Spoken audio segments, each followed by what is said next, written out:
The morning sun rose over the worn rooftops of our little town, casting golden light on gray stone. I was born into struggle, in a house where silence shouted louder than voices.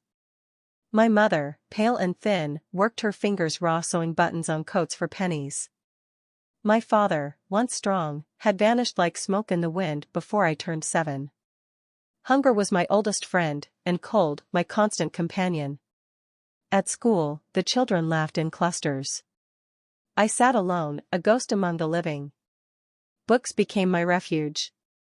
In their pages, I traveled far beyond our broken walls. I read of kings, of distant lands, of battles won with courage and wit. But when I closed the book, the magic faded. The leaking roof, the creaking floorboards, the aching in my stomach returned. We moved often, wherever rent was cheap and the neighbors wouldn't ask too many questions. I learned to keep secrets. I learned to smile when I wanted to cry. One winter, my mother fell ill. The doctor came once, then never again. I sat beside her bed, whispering stories she once read to me. She passed with a sigh, her hand cold in mine. Grief carved itself into my bones. I buried her with a necklace made of thread and hope. I was 15, and alone. The world did not stop to mourn me. I slept in shelters, beneath bridges, in the corners of forgotten places. Each day, I fought for scraps of food, for a smile from a kind stranger. But kindness was rare. Still, I never stopped dreaming. One evening, a librarian found me curled in a corner of the reading room. She didn't chase me out. She handed me a cup of tea and a worn copy of Dickens. "You remind me of David Copperfield," she said.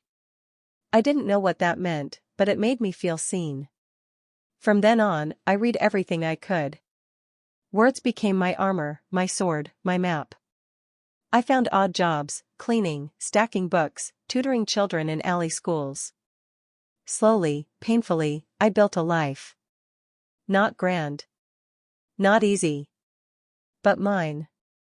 There were days I still cried. Nights I woke gasping from old nightmares.